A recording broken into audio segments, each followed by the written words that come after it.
একজন পুলিশ অফিসারের মেয়ে হয়ে বাড়িতে কাজ করতে আসা রাজমিস্ত্রির প্রেমে হাবুডুবু খেয়ে তার সাথেই পালিয়ে গেলাম। বয়সটা তখন আমার ভীষণই অল্প ছিল। কেন জানি না একটা ভালো পরিবারের মেয়ে হয়ে আমার ওই রকম পছন্দ সেই সময় হয়েছিল।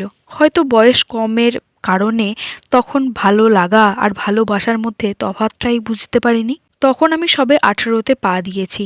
মনে মনে ভাবলাম 18তে যখন পা দিয়েছি আমার বাবা চাইলেও কিছু আমাকে আর করতে পারবে না। আমাদের সম্পর্কের কথা যখন বাড়িতে জানাজানি হয় তখন আমার বাবা মা আমার পরিবারের সবাই ভীষণ আমাকে বকাবকি মারধর করেছিল। সেই সময় আমি রীতিমতো ডেসপারেট হয়ে তার সাথেই ঘোরাঘুরি করতাম, খাওয়া দাওয়া ওঠা বসা সব কিছু তার সাথেই করলে যেন ভালো হয় এমনটাই করতাম। মোট কথা তার প্রেমে আমি একদম পাগল ছিলাম। আমার বাড়ির মানুষজনদের কাছ থেকে দিন দিন আমার ওপর অত্যাচার বেড়েই চলছিল আর আমাকে প্রেশার দিচ্ছিল যে ওই ছেলের সাথে কোনো রকম সম্পর্ক রাখা যাবে না। আমারও তখন মাথায় জেদ চেপে বসলো যে আমি যদি বিয়ে করতে হয় ওই ছেলেকেই বিয়ে করব। এইরকম এমনই একদিন আমার বাবা রাত্রিবেলায় এসে ভীষণই আমাকে বকাবকি করতে শুরু করলো। সেই দিন আমার এতই রাগ হয়েছিল আমি মনে মনে ভেবেছিলাম আজ রাত্রেই বাড়ি ছেড়ে আমি চলে যাব। তাকে ফোন টোন করে সবকিছু জানাতে সেও তার বন্ধু বান্ধব নিয়ে রেডি ছিল আমাকে নিয়ে যাওয়ার জন্য। ফাইনালি আমি বাড়ি থেকে চলেই গেলাম। তখন আমার বাড়ির মানুষজন বাবা মা সবাই অনেক চেষ্টা করেছিল আমাকে ফিরিয়ে আনার জন্য, কিন্তু আমার ওই যে এক জেদ আমি কিছুতেই ওখান থেকে ফিরে আসবো না। তবে সেই দিনের সেই ভুল আমায় সারা জীবন পস্তাতে হচ্ছে। যে পরিবেশে আমি মানুষ হয়েছি সেই পরিবেশ থেকে এখানে এসে আমার খুবই কষ্ট হতে শুরু করলো।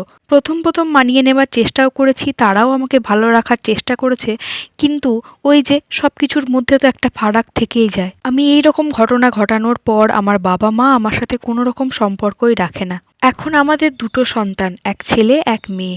তবে ছেলে মেয়েদেরকেও আমি ঠিক মতো মানুষ করতে পারিনি। কথাতেই আছে হিস্ট্রি রিপিট হয়। আমার মেয়েও আজকে সেই একই কাজ করেছে আর আজ আমিও আমার বাবা মার মতোই সেই একই কষ্ট পাচ্ছি।